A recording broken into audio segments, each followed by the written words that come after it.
Perfect. Thanks so much. Thanks, Ian, for the kind introduction and the invitation to be here. I want to thank everyone at the Notre Dame International Security Center, and particularly Allison Sheffer for her logistical work making it all happen. And thank you all. I know it is the busiest point in the semester, and you undoubtedly have many deadlines and things that you are here avoiding with us.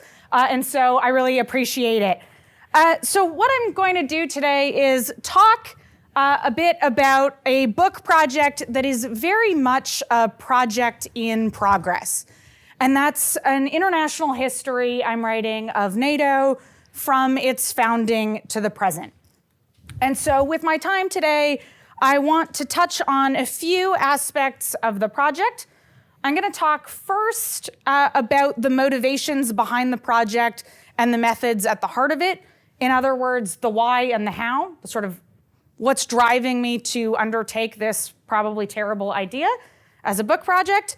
Then I want to turn to highlight a few major themes that run through the book and talk in loose terms about a few illustrative episodes that speak to one of the main aims of the book. But mostly I want to leave time for questions and for us to have conversation, because the topic of NATO itself is so large that it's better if we have a choose-your-own-adventure version driven mostly by the people in this room, and I am a participant in that conversation, then I stand up here and tell you a whole bunch of facts and dates and committees and things like that about the alliance.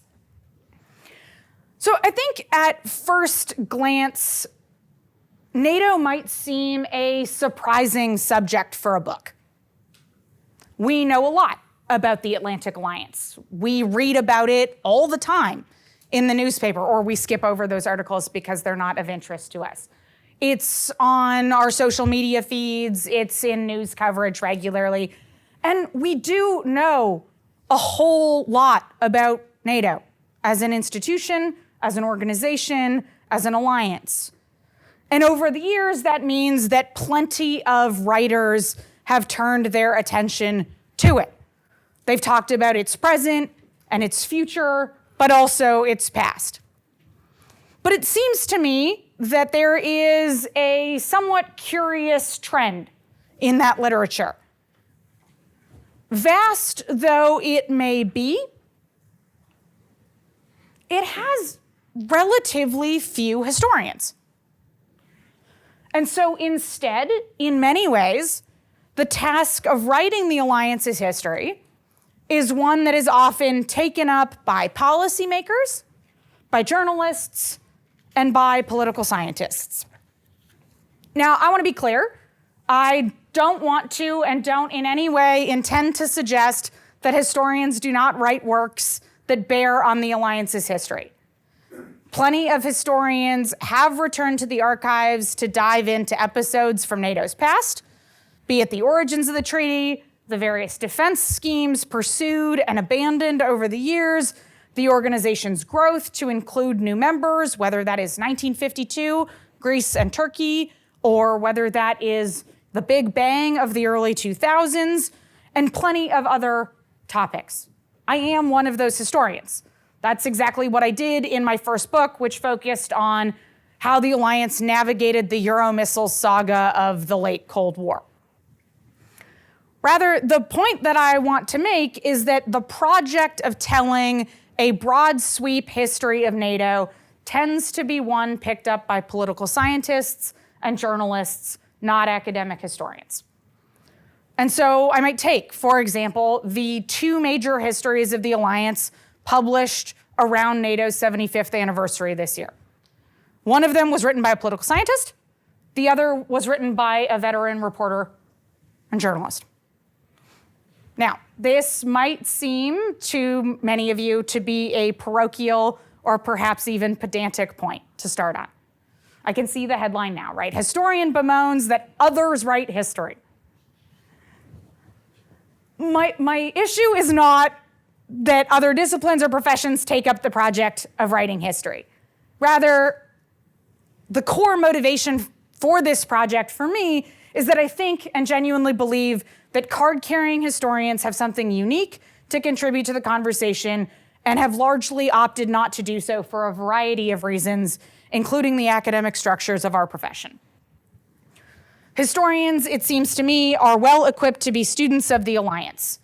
I think the historian's craft emphasizes fundamental debates and frameworks that bear directly on how we might understand the alliance and the tensions within it.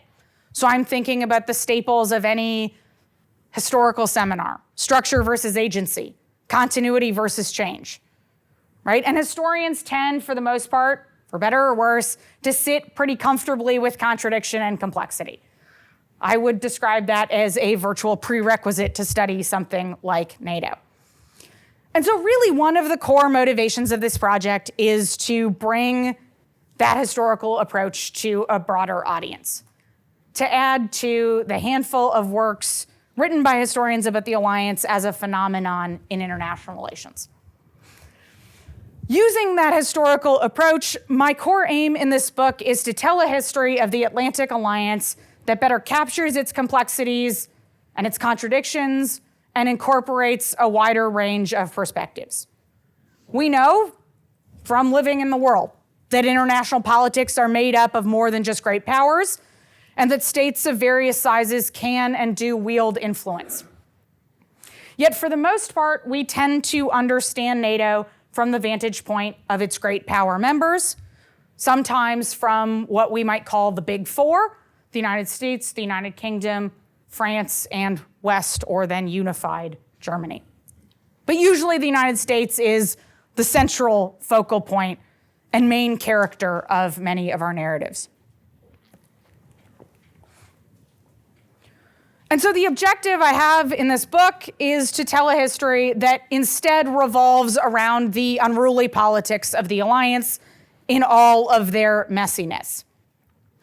I don't think it's a coincidence that over the years, so many have gravitated towards the analogy of a family to make sense of NATO, right? When people talk about, proponents of the alliance talk about it as a family to convey a degree of shared commonality, of shared heritage, shared experience. Others liken it to a family to explain the routine nature of squabbles and disagreements, right? Families fight, but they still make up.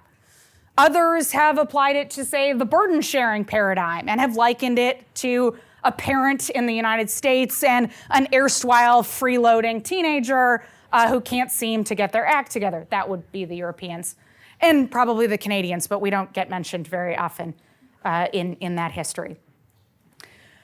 And so the goal is really to talk about the alliance on the terms that the alliance is so often talked about, as this complex and unwieldy beast.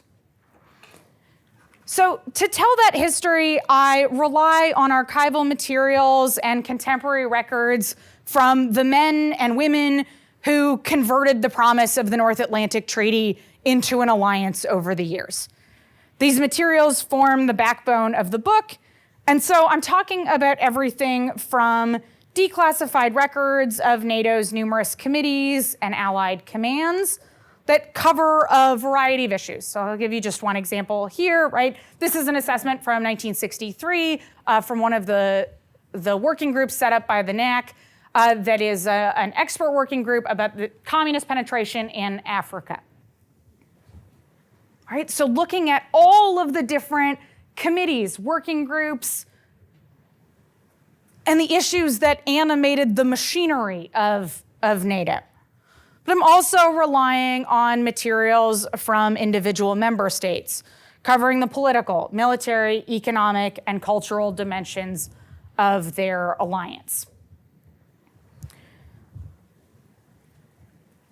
Access to those materials, I should note, is totally uneven across both time and space in the Allied context.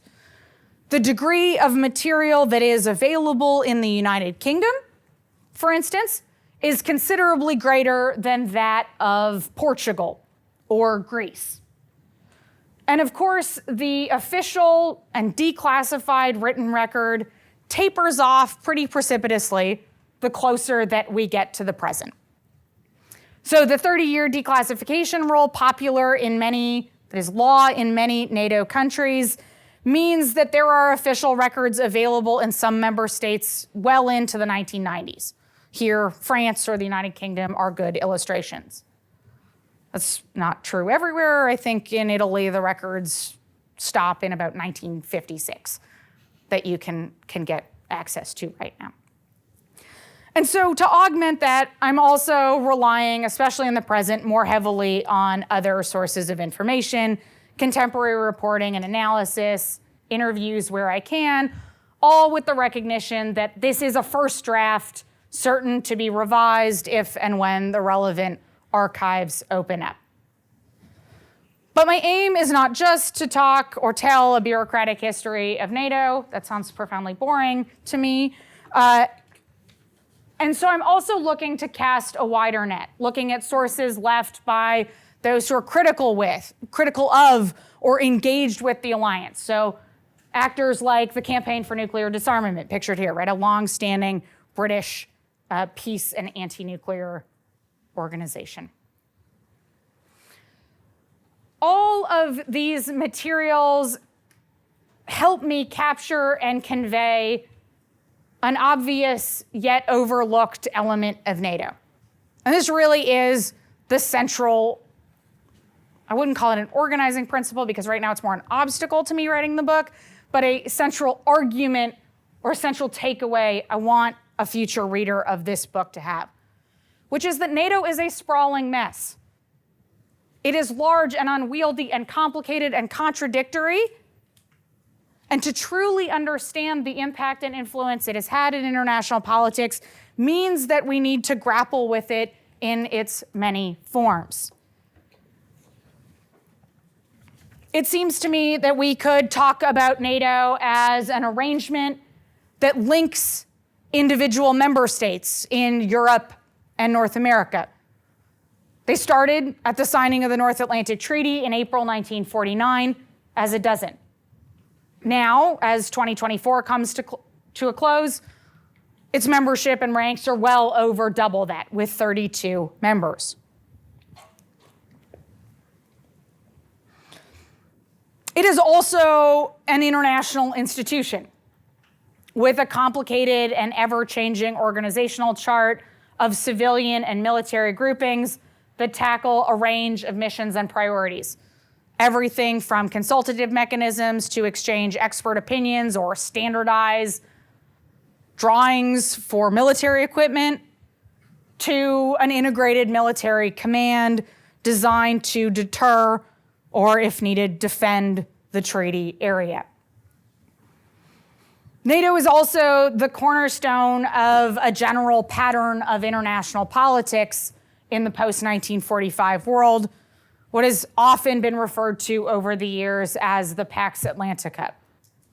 And it is a cultural touchstone, seen as the organizational embodiment of the quote-unquote West, for better or worse.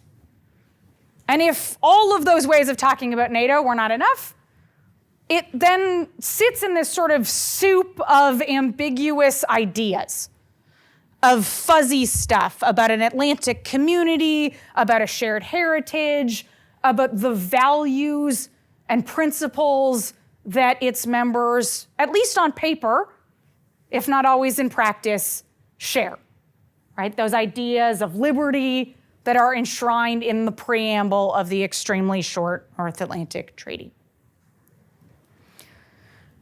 So I might use all of these things to describe the Atlantic Alliance and talk about it in all of these forms, but I don't want to give the impression that these in any way sit together neatly or add up to one cohesive, coherent, internally whole. If anything, the opposite runs through NATO's history. There are clear tensions and contradictions between the various forms and formats it occupies. The arrangement between signatories, for instance, is one based on principles of notional equality and of consensus decision-making, wherein NATO provides a forum for consultation and free and frank exchange of views in an attempt to try and coordinate policy. But NATO is also a policy actor, sometimes, in its own right.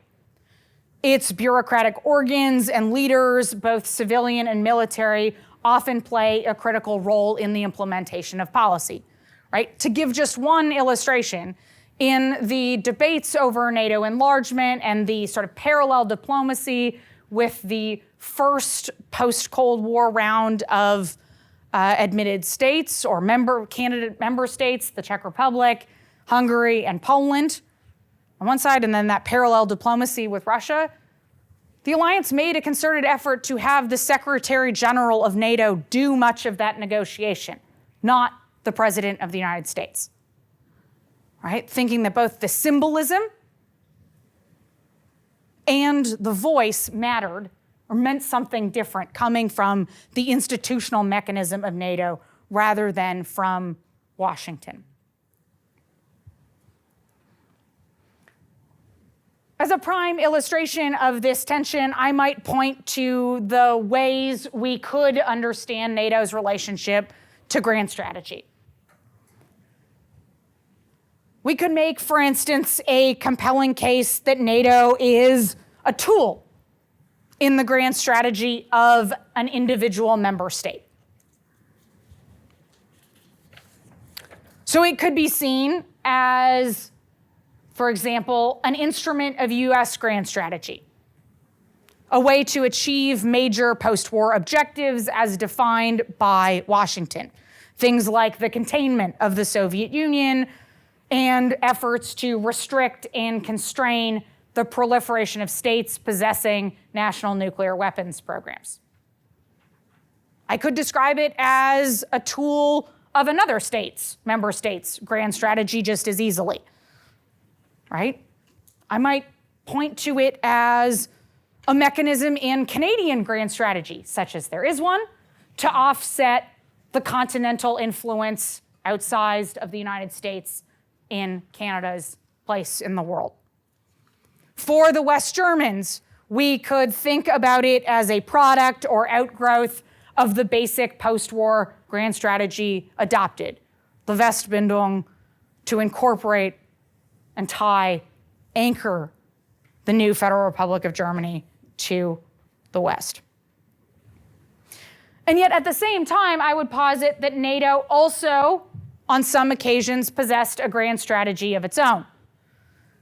The alliance's approach to international relations, particularly its relationship with Moscow, whether that be in its Soviet form or the Russian Federation, has largely been dominated by a paired approach that combines military strength with an openness to political engagement. That was true in strategic conversations in the late 1950s, a duality laid out by Norwegian Foreign Minister Halvard Lange. It's one illustration. It is the backbone or cornerstone of the Harmel Report in 1967, a formative moment in the alliance's history, making a new or restating a new claim to why NATO still matters in international politics in the wake of the French decision to withdraw from the integrated command structure, right? And that Harmel Report rests on these two principles, détente and deterrence, or deterrence and defense, on one hand, and détente on the other hand, that the two were not mutually exclusive as the French might have maintained, but rather reinforcing and internally consistent. That same rhetoric I could point to public conversation in 2014 after the Russian annexation of Crimea, or in 2022, 23, and up to the present, right? That duality has long been there in the sort of DNA of how the alliance thinks about this critical and often adversarial relationship.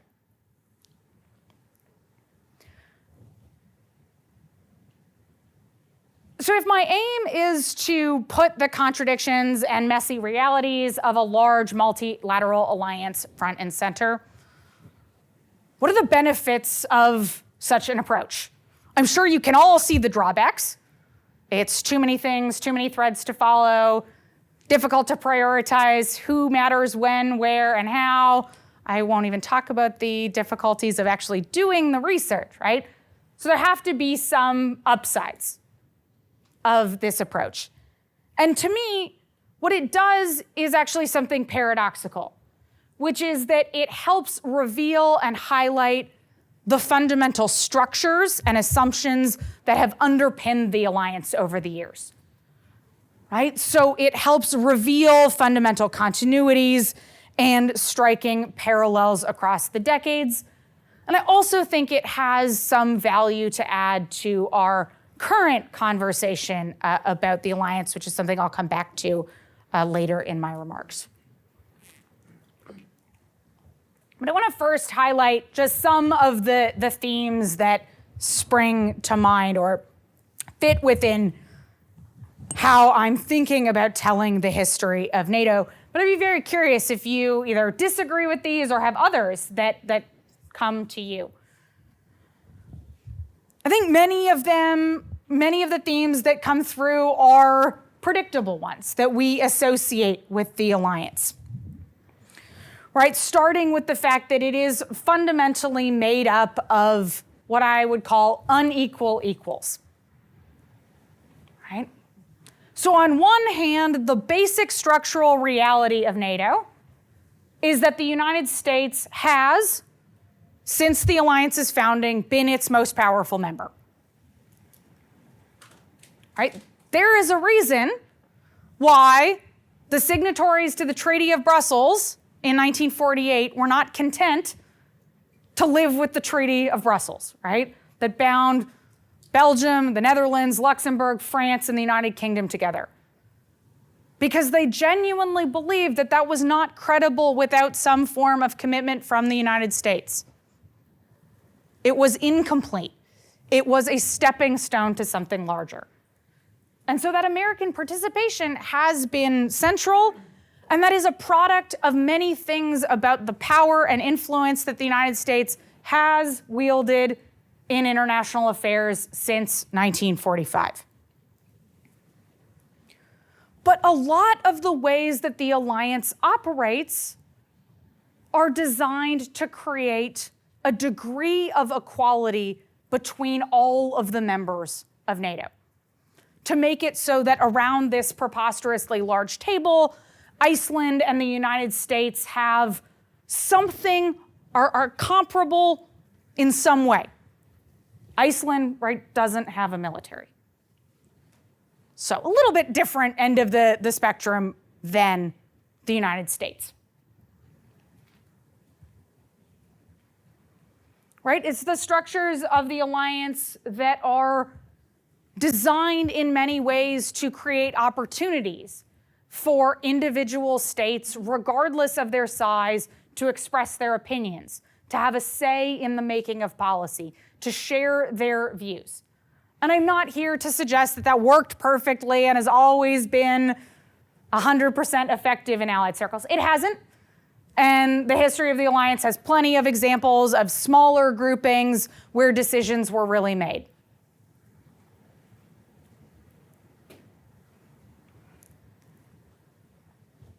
That tension between the fundamental power asymmetry of the alliance and an institution that is based on consensus, where consensus is critical for many key decisions for forward motion, runs through the history of the alliance, and both matter. Both have shaped the organization and been catalysts for key moments of tension and frustration about when consultation fell short of expectation or when consultation only revealed big rifts in the alliance, didn't actually manage to patch them up. Another perhaps unsurprising theme that runs through it is that there have been perennial debates over how to share the financial burdens of the alliance.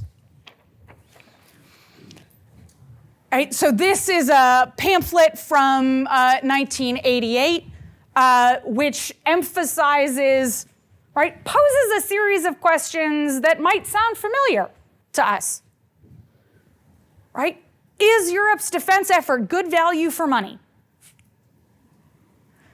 What is the US administration's view, right? This whole pamphlet is put together by the Eurogroup, a subset committee of the alliance designed to help coordinate European defense efforts, highlighting one illustration from the archives of a perennial problem. And it was by no means new in 1988, just as it is not new now. As we well know, I think that the refrain has been quite popular in recent years that this has been a constant source of frustration among US policymakers back to the Eisenhower administration. There's not just a source of frustration for American policymakers, right? The history of the Canadian land force commitment to Europe during the Cold War, something first made in 1951 and sustained through the early 1990s, was a constant story of Canadian frustration with how much they paid to keep forces in Europe and whether or not it was affordable given how rich the Europeans were and the sort of middling fiscal health of Canada, particularly in those later decades.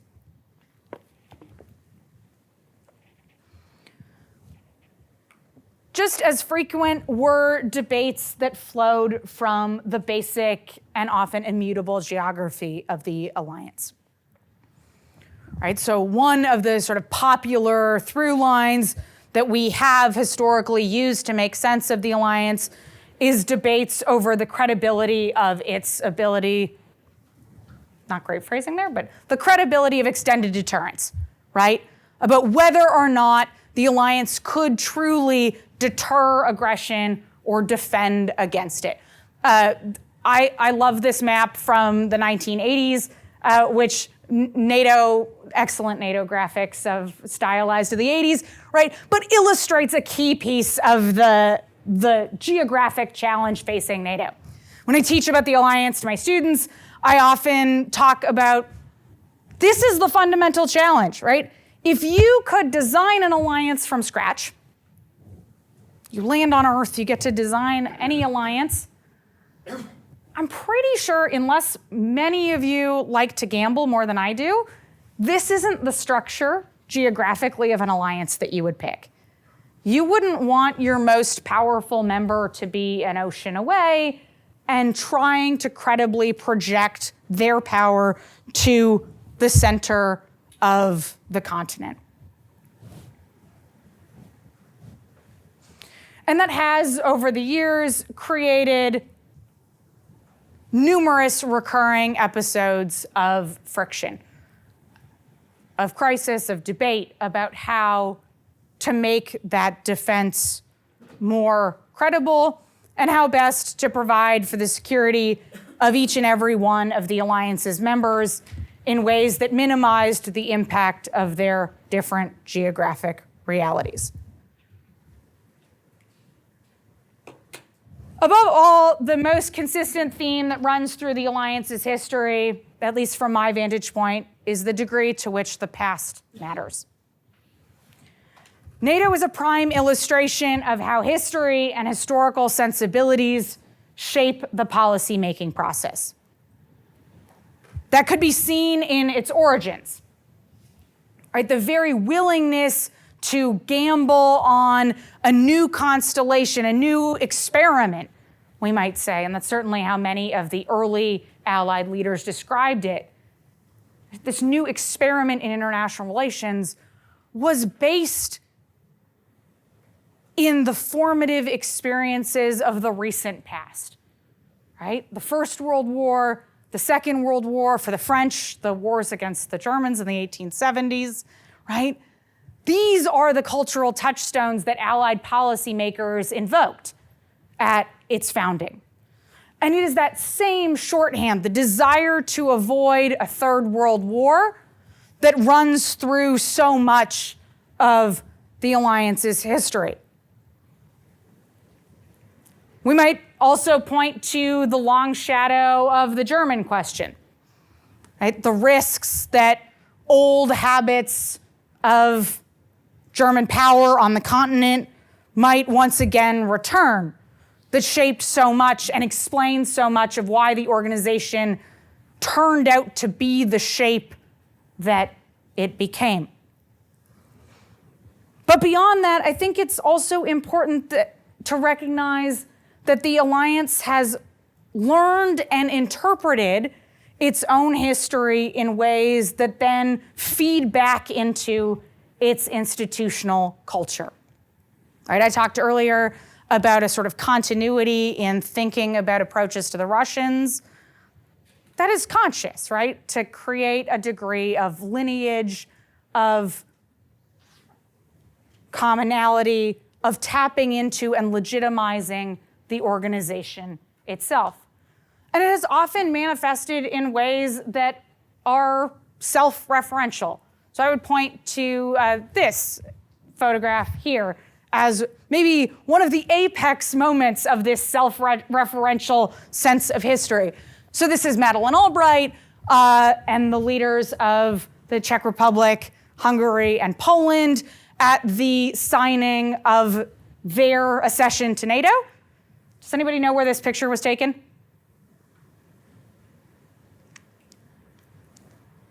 It was taken at the Truman Library, and the signing ceremony was held on March 12th, 1999. So Truman was, of course, the president who oversaw the signing of the North Atlantic Treaty, and March 12th is the date that Truman gave the Truman Doctrine speech, right? Seen by so many as a critical stepping stone to the American willingness to commit to a standing alliance in Europe. Right? And so the self-referential, its history is fed back into it.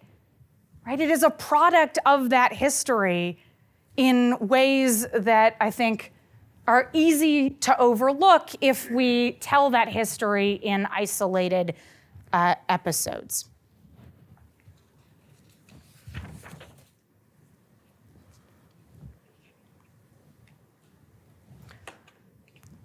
One of the striking patterns that doesn't appear evenly across time and space, but recurs on many occasions, is disagreement over where the alliance should operate and the degree to which deployments outside the treaty area truly fall within the overall mandate of NATO. And so we might think of this in the framework of the 2000s or the 2010s, right? The debate over whether or not it was really worthwhile for NATO to be involved, engaged in Afghanistan. But it was as true in the 1950s, when the major allies debated the merits of adopting a global strategy and wondered whether NATO had a role to play in Cold War competition in the Middle East as the Soviet Union seemed to be gaining ground in the region, right? In 1958, to give you one extremely off-the-wall illustration that I think speaks to how enduring this challenge is, the NATO allies debate buying a series of apples to help shore up the Lebanese economy to make them less vulnerable to Soviet penetration. All right, so there were and have been these recurring debates about when and where to operate. So you might notice from my comments that I've touched on virtually every part of the first principles questions. They've debated what the alliance is and what it should be. They've debated where it should operate, where it should stay out. They've debated when it should be engaged in the world. They've debated how. And they've certainly debated why over the years.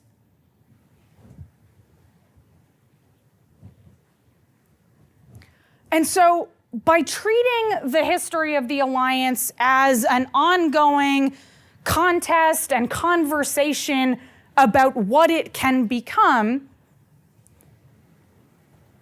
I think that has the potential to not only put familiar themes and episodes in a new perspective, but also to maybe challenge some of the preconceived notions that we have about the alliance.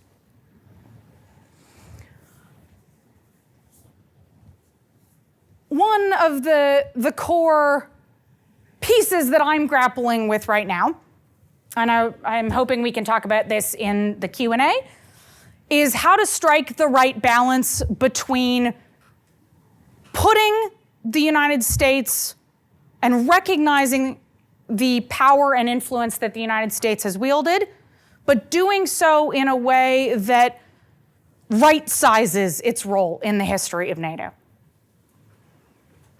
that surrounds it with the cast of other allies who also, though maybe not always as frequently as the United States, shaped the patterns and policies that the alliance has pursued over the years.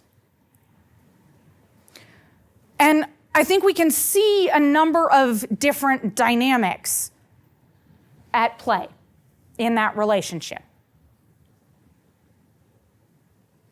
So I want to point to a few episodes that, for me, speak to why I'm interested sort of in this question of right-sizing the American place in the story.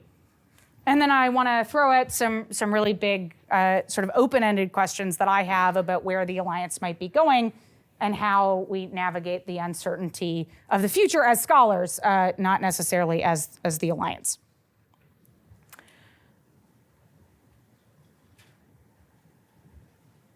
One of the things that is prevalent in the way the history of NATO is told is there is sort of a conventional wisdom, right? It's talked about a lot, and so there is a standard narrative, a conventional wisdom out there.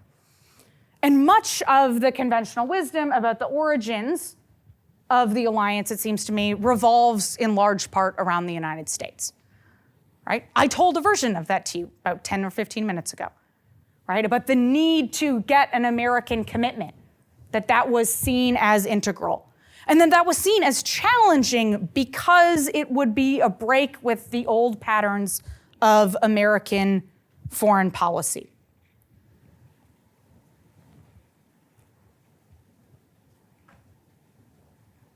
But if we tell that story as one that is largely with the United States at the center and about that so-called revolution of 1949, I think we miss the degree to which NATO as an alliance was truly a new departure for so many of the signatories. That institutional arrangement had key origins in the experience of the Second World War. If we look at the post-war planning, the thinking bubbling up among many of the small states, their governments in exile in wartime London, it was there that they started to talk about a new way of organizing themselves in international politics that would leave behind the policies of neutrality that they had often adopted in the past, right? That was true of Belgium.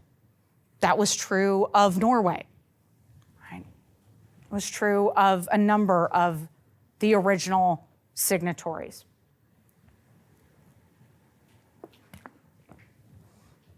And when the North Atlantic Treaty came about, right, yes, the United States did depart from the sort of received wisdom of, or warning of George Washington, right? Not to participate in an entangling alliance with the old world.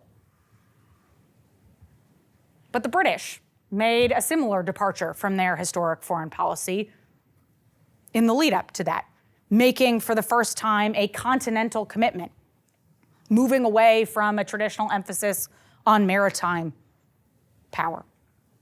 Canada signed a peacetime alliance for the first time in its history.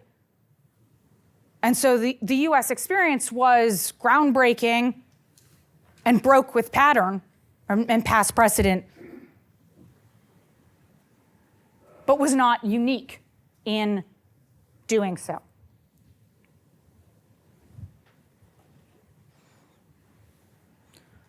So that's one way I'm sort of thinking about right-sizing the American role, is to contextualize it. It's like a classic historian move, right? Everything's more complicated than you think. Let's put it in context. I'm a good card-carrying historian here. And so that is one way that I'm thinking about the relationship. Another is to consider when there is fundamental disagreement within the alliance about not process issues, but about core strategic interest. And so I would point as one illustration of this phenomenon to the deep and acrimonious debates that plagued the alliance in the early 1980s over how to respond to the Soviet invasion of Afghanistan, over whether or not to stop the Siberian pipeline project after the introduction of martial law in Poland.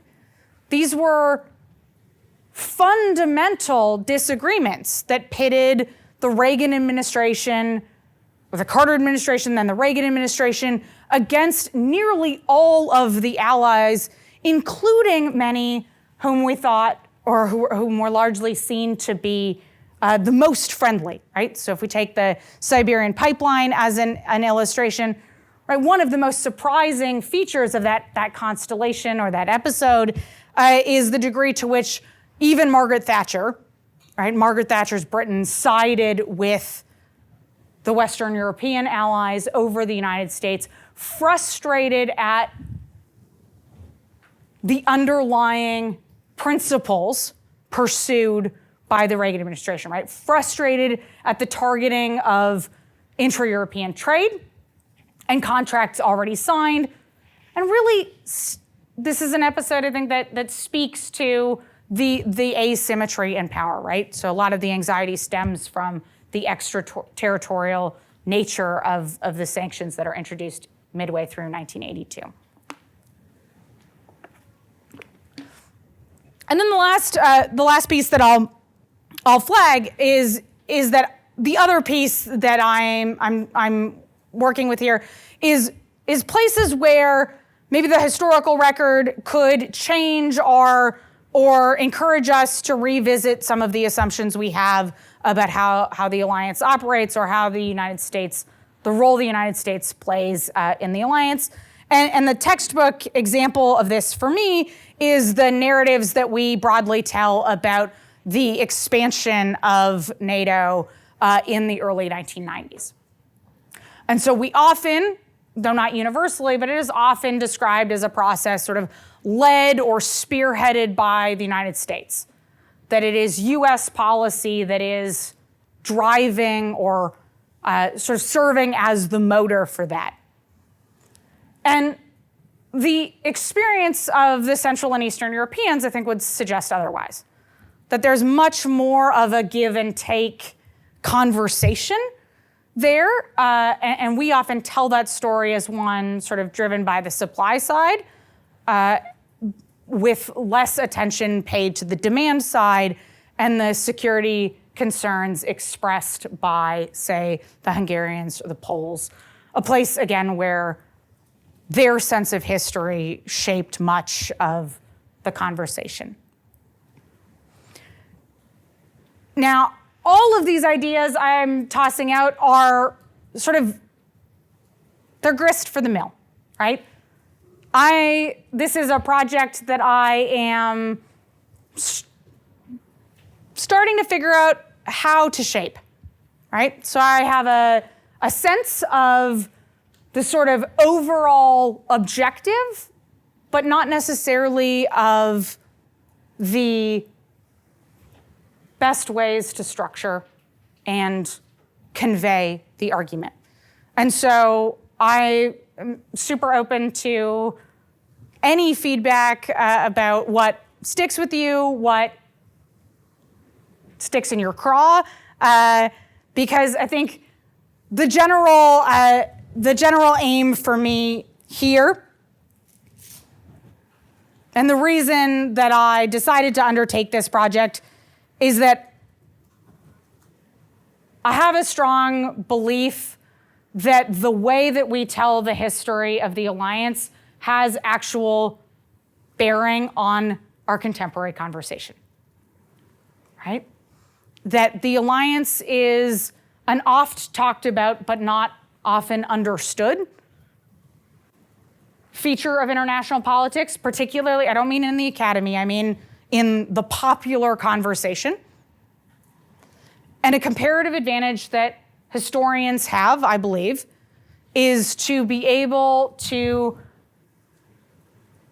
convey the past in accessible narratives that might help encourage people to think or rethink about the things that they believe to be true or that they believe they know about the world around them. So that's really my animating principle. That's why I want to undertake this project. But the best thing about coming to talk about a work that doesn't exist yet is that you can help me make it better, right? And so part of it is that I want to write a book for a room of people like you. And so the things that you find interesting or that pique your curiosity about the Alliance, let's start there. I'll leave it there. Thanks.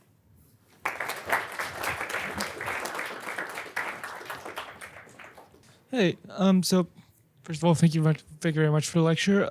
My question is mainly surrounding not the countries within the alliance, but the countries around it. So how much do you think that NATO negatively impacts the security of countries that are not necessarily in the alliance, but are definitely impacted by it? So, for example, Ukraine. A predictable first question. So I would say there's two answers to this question, right? There is, at least from my vantage point, right? There is an answer that is broadly about states that are outside what we might call the NATO system. And then there is Ukraine specifically, right? Ukraine is not the generalizable case of a state that is outside of the alliance. Ukraine is a very specific instance that was true before February 2022. It's certainly true now. I would say that in understanding or thinking about Ukraine's place in the history of NATO, I think there are a few different things that I would flag or point out. The first is that we know from materials now released from the archives from the 1990s that this question of Ukraine's relationship to NATO was one of the salient sources of debate and disagreement within the alliance in the early 1990s, right? Real questions about how Ukraine could or should be associated with the alliance in its post-Cold War iteration.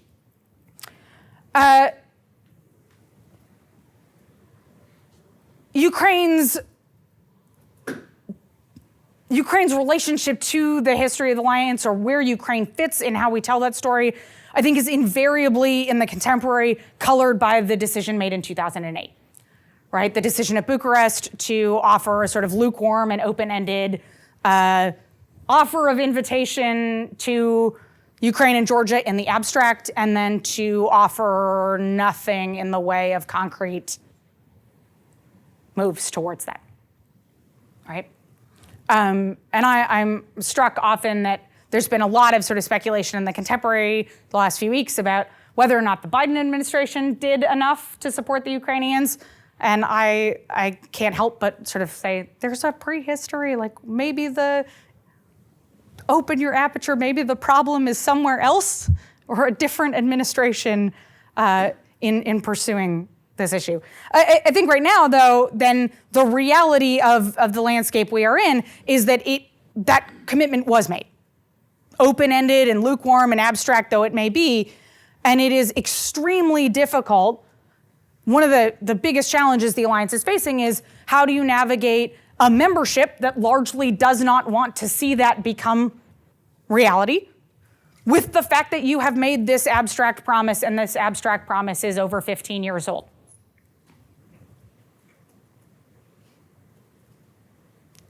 To resolve that problem, at least, well, one way, membership seems unlikely to gain the consensus required to do so. The other way is to walk it back, which means foreclosing Article 10 of the treaty.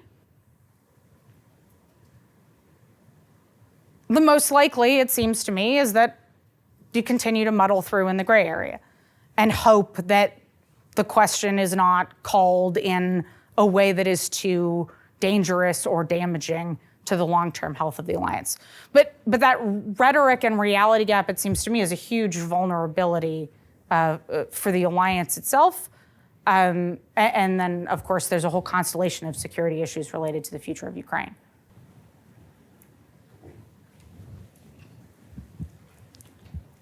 Hi, yes, thank you for the wonderful talk. I was having a question. So among international relations scholars, there's a famous argument regarding the creation of NATO that argues that there is an underlying sense of shared racial identity, shared civilizational discourses, and I wonder, where does that fit into your story? When you think about reading the documents, when you read the historical record, when you think about what does this mean in terms of that sort of shared ideas of race, how do you think about the relationship between that and NATO?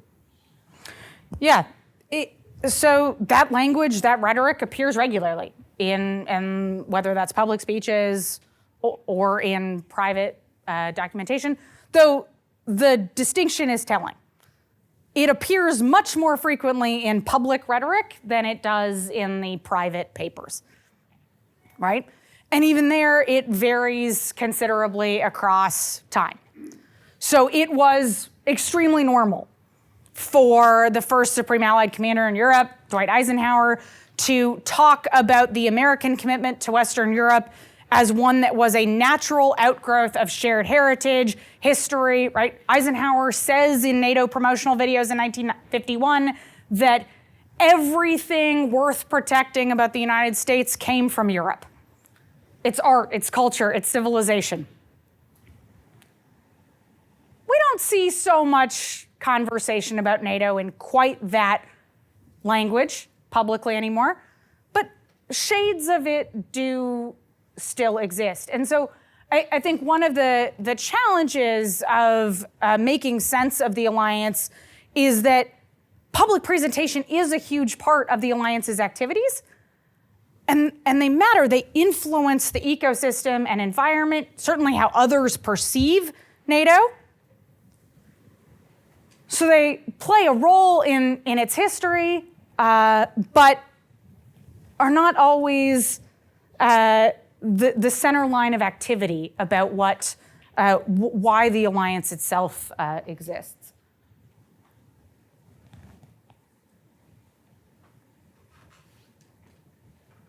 Susie, thanks. There's a lot of stuff to talk about, and it's exciting to be thinking about a project like this in its embryonic stage. I thought I'd ask a very basic question, which is, what kind of book do you want to write? And I was thinking about this in the context, this can be weird, but like Duke, Notre Dame is self-referential. So I'm thinking of two histories of our institution that were produced recently by colleagues of Ian's. Father Tom Blanton was a longtime historian and a CSC priest, wrote a doorstopper that is probably the definitive history of Notre Dame, a book that probably sells pretty well at the bookstore, but nobody's ever read it and nobody talks about it. There was another history of Notre Dame that came out more recently by Father Bill Miscampbell, a very noted diplomatic historian, but he was also writing about the history of Notre Dame. But his history of Notre Dame, if Father Blanton was Joe Friday, just the facts, Bill is the Dean Martin of historians of Notre Dame. He tells the story through the person of Father Ted Hesburgh, one of the most important presidents of the university, at least since Father Soren. And he's also got a POV.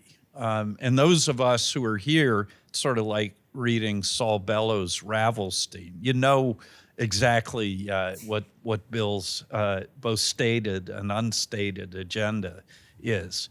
Now, Father Blanton's book is on the shelf of every Notre Dame administrator, and a lot of alums have it on their coffee tables, but they're not talking about it. When Bill's book came out, and I think to an extent, it's still a book that people talk about.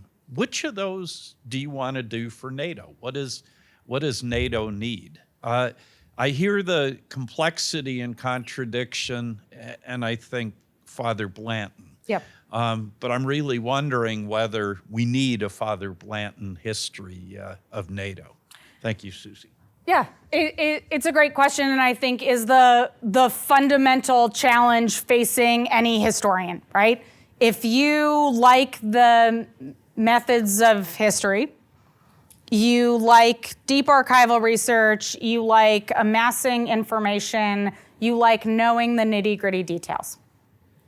That doesn't mean that's what anyone wants to read, right?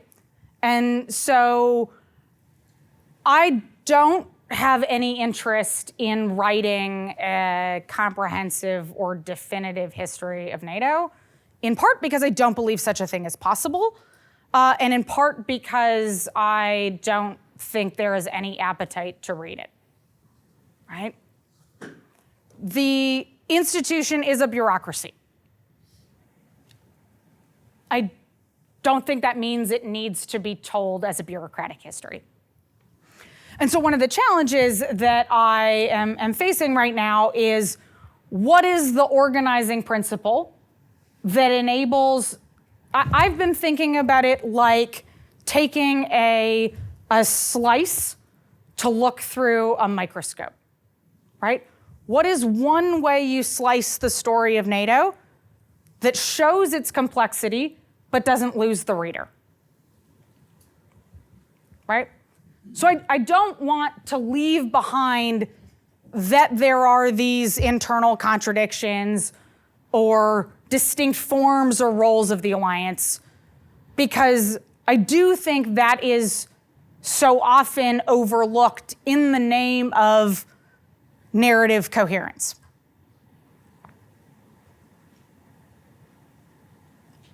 But there's a balance there, right? If you err too much on the other side, it is narrative incoherence because it is too much not tied together neatly.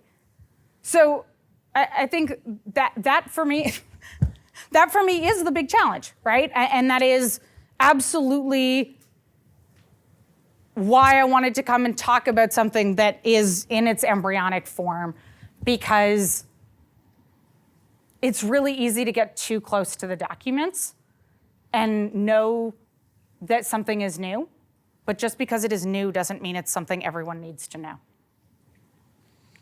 Well, if I could just follow up really briefly, I don't think doing the sort of history that you want to do and telling a coherent story are in as much tension as, at least I'm hearing you say. I think you could make an argument if there was a simple story that was out there, that the reality is it's more complex, and then could tell us about how that complexity makes sense of, things we're interested in today. That it seems to me could be a viable strategy. But, thinking about, the two big books on, Europe of the 80s and 1990s, Mel Leffler's book and Mark Trachtenberg's book. These were serious works of history by serious historians, but they also, you could summarize very simply the argument of a preponderance of power and what the implications were of that argument for contemporary politics. I think you want to be able to do that with the history of NATO as well. But it's not clear to me exactly, what exactly the issues would be that, could provide that springboard.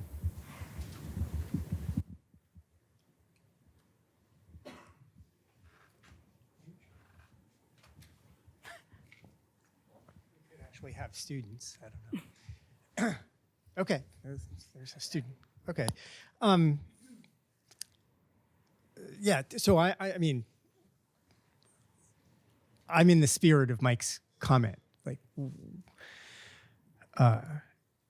why these stories, right? Like, what's the argument that you want to make if you want to say it's more contextual or more complex than people think? Well, then you have to know, what people think. I was surprised not to read the famous, keep the United States in, the Soviets out, US in, and the Germans down. Didn't appear in your introduction or in your talk. Like, that's the simplistic story.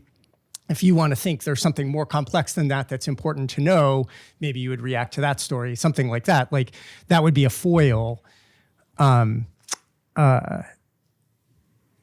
there are a million stories you could tell. Why do you want to pick these? I react to a number of points in your talk, but let me just pick one to try to make you make an argument about something, right? So you actually did make a proto-argument that said, if you came down from Mars, you wouldn't pick this geographic distribution for NATO. This is stupid. You have your most powerful member thousands of miles from the rest. And our standard theories of international security would say, actually, this is the best organization that you could possibly have. Like, if the United States was close to Europe, you couldn't have an alliance, right?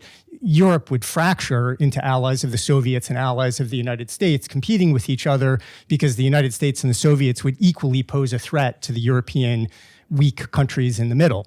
And so it's fantastic for the alliance that the United States is far away, because then it can be helpful but not threatening in the way that the Soviets are.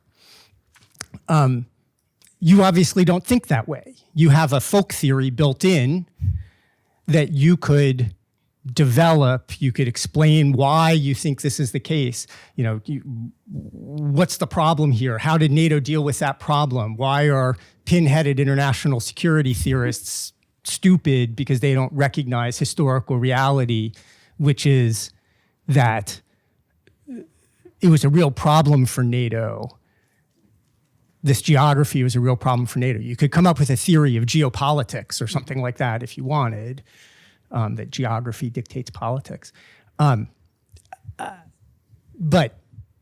I don't know, my intuition in a lot of international relations evidence seems to point in the opposite direction from your story. So give me some evidence that your story is right and the received wisdom in our field is all bullshit.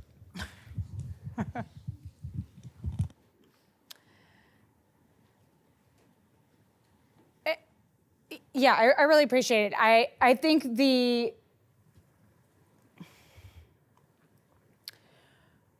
one of the challenges that I am grappling with is so the story that I told you about an alliance looking like that, and the downsides of it.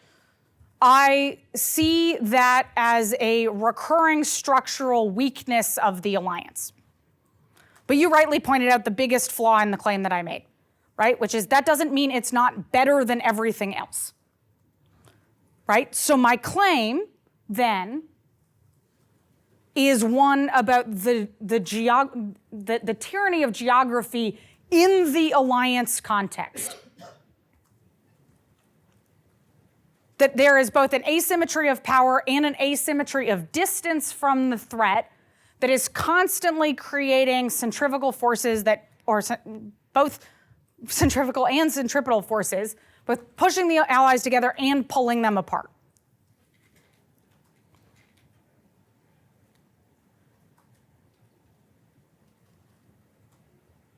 But you're right. I mean, I'm here talking about this because I'm trying to figure out how to develop the core hook, right? It seems to me that there are a few different themes that run through the Alliance's history, and I'm having commitment issues right now about which one to pick.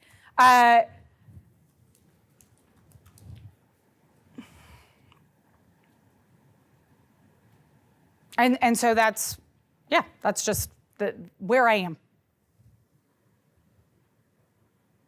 Looks like we have a question from online here. Last two, so since I think the first one's been sort of moved to number two. All right, you have to imagine that I have the voice of Fritz. This is Fritz, yes. So as an ardent defender of and true believer in NATO for nearly 50 years, I often find the easiest way to defend NATO is via alternate history. If no NATO, how much nuclear proliferation would have occurred in Europe, and with what consequences? How soon would a Berlin crisis have led to a military conflict in Germany, perhaps World War III? I would be curious if you have used this approach and with what effect. Yeah, so the historian's relationship to the counterfactual is always a little bit fraught, right? We both use it in our teaching and also sometimes abhor it for being a little bit too much like fan fiction of international relations. So, but the cases that I have used this is to look at the ways that policymakers thought about the counterfactuals and weighed the possibilities.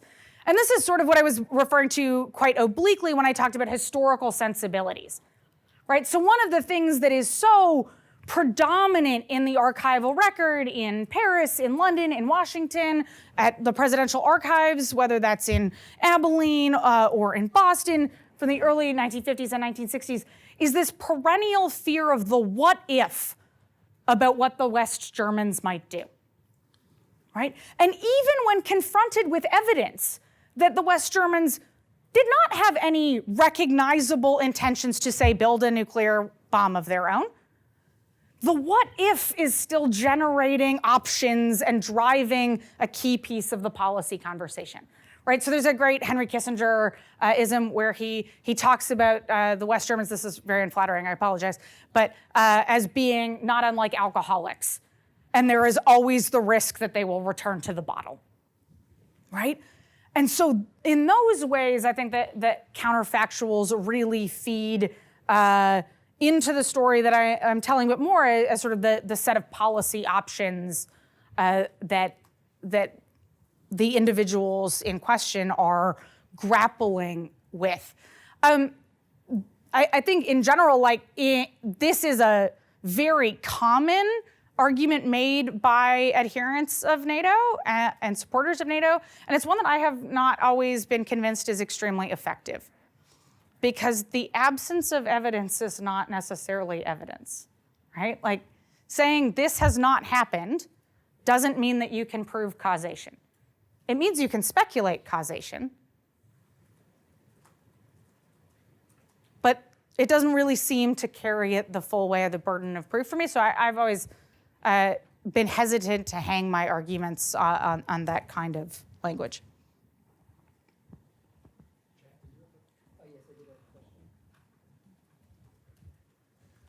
Dr. Colbourn, thank you for your time. I appreciated your attention to debates within the Alliance throughout its history. I have a nakedly self-interested question because I'm looking at U.S.-Russian relations during the wars in Yugoslavia, and obviously a big part of that is NATO-Russian relations during the time. I know early on there were debates within the Alliance, like 92 to 95, roughly, over the Clinton administration's favored policy of lift and strike. Mm-hmm. But do you know, post-Srebrenica, I would say like 95 onwards, if more or less the Alliance had started to kind of coalesce around a kind of unified strategy to the Bosnian and Yugoslav crisis, or did those kind of, did significant debates still remain and then later emerge later on in 99 surrounding Allied force in Yugoslavia? Yeah, there's a few different sort of phases of debate that happen, and I think 95 is a critical turning point in some respects, because not only is there sort of a shift in the war, the situation on the ground in the former Yugoslavia itself, but also a growing sense, and this is where I think NATO's history is self-referential, that this is a huge test for NATO. Right? And so then it becomes, like many issues before it, a sort of litmus test of the alliance's health and vitality, right? Which is something that contextually in 1995 matters for so many other reasons than just the former Yugoslavia. My sense from the materials I've read is that the debate diminishes but does not disappear, right? It's just that contextual factors make some of the direct sources of tension less significant in the short term, but then they quickly reemerge again as the Allies try to sort of figure out how to navigate the next phase of the breakup of Yugoslavia.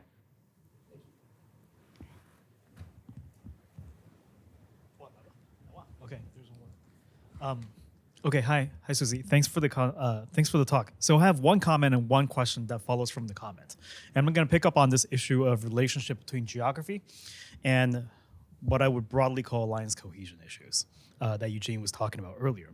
And so Eugene mentioned the conventional wisdom in IR, which is that maybe you don't want to have the U.S. being very close to Europe, right? So he already talked about this, but geography is not just about extended deterrence / credibility issues, spheres of influence, et cetera, but also burden sharing issues, right? Emerging from divergent threat perception and or shared interests stemming from geography and therefore the member states' willingness to contribute, right? So you have perennially Canada under-hitting the 2% obligation, right? Like I'm picking on Canada because I'm Canadian and I think you're Canadian I too, am, so let's and pick on we Canada are together. so good at paying our dues. Yeah, that's right, but like, there is nothing in the European threat environment that can really move Canadians to really move closer to 2% relative to all the other social welfare issues, housing prices, blah, blah, blah, blah, blah, you know the issues. So I think that's the comment, right? Like that seems to be the productivity, which is that on the one hand, there is this extended deterrence / credibility issue involving the US being sort of very far away from Europe. But on the other hand, you also have member states like Canada perennially sort of defecting on obligations and therefore creating alliance cohesion issues. Right? And so that may be something that a complexity-driven book, which is the one that you're interested in, could potentially offer by way of thinking through how NATO has tried to deal with these issues over time and therefore contributing towards some of the current public policy issues. And with that, my question, how should NATO deal with Canada? I'm about to lose my passport. I think, yeah, the Canadian place in the alliance is a really atypical and sometimes difficult issue, because in theory, the Canadians should be great allies. Certainly if you believe the stated rhetoric of all of our governments, conservative and liberal, right? Should be excellent allies. NATO is the cornerstone of Canadian foreign policy. I don't think Canada has ever met the defense spending target in the years where there has been a percentage-based target. So that's dating back to the late 1970s. And before that, obviously, huge sources of friction in Canada's relationship with the alliance in cutting, the defense cuts of Pierre Trudeau's government is the prime example, right? 1969, 1970. I think the way that the alliance deals with Canada is twofold. I mean, I guess it depends on what the outcome you want is. But if you want a better Canadian contribution to the alliance within the structures of the alliance as we know it today, then I think your aim is twofold. Move away from talk of a North American pillar and build something where the Canadians are not left alone with the United States, so that it is not just a duplication of NORAD. And make the Canadians feel like contributions actually matter, right? I think one of the biggest challenges in the Canadian conversation right now, such as there is one, the 12 people who talk about it, is a cyclical one. Canada is often left out of NATO and conversation about NATO. And so unless there is a fundamental change in the benefit, and Canadians can make a compelling case for this is what we would get out of doing more, Canadians are mostly content right now to extremely cheap ride and hope that no one remembers that they are in the alliance, right? They're just hoping to keep their head low. No one will remember them. They'll keep talking about the Europeans. They won't talk about Canada. That's a terrible strategy as a Canadian, I think, right? It's the gig runs up at some point. But if you want to change the conversation, it seems to me, you have to meet the Canadians on the most sensitive political issue in Canadian politics, which is how close are you to the United States? If we imagine for a wildly optimistic minute that the fears of Trump pulling out of NATO are real and the US leaves NATO, isn't the Canadian interest to also leave NATO and just stay allied to the United States, right? Like, isn't Canada's real interest not in NATO, but in whatever the US says? You're gonna make me lose my Canadian passport. Yes and no, right? I mean, in a dark room where no one records you, yes. In the actual conversation you have with Canadian voters, no, right? You cannot, as a government in power in Canada, get up and say, the best course for our future is to be even more closely aligned with the United States in a framework that does not include anything else to offset the United States. That's like asking to be destroyed in Canadian politics, right? But that doesn't change the immutable security realities underpinning it, right? And this is the challenge that plenty of Canadian governments have had, is how do you tell the voters something that is palatable to them, while also preserving your security interests in ways that make the discrepancy between the territory Canadians need to defend and their tax base as manageable as possible. And then how do you do so in a way that hopefully no one will discover that there's a very large gap between the rhetoric that you're using and the reality of the lived experience? I mean, I think that is a core structural challenge that Canada faces, and it is not an easily solved one, and certainly not one that there is an appetite to solve, as far as I can tell.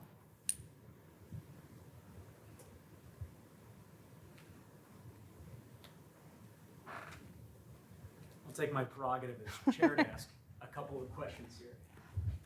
So one question that comes to mind, both in sort of the commonplace understanding of NATO and its role today, is that it's largely driven by shared threat perception. So Hans J. Morgenthau, the State Department invited him to comment on the UN Charter shortly after it was drafted.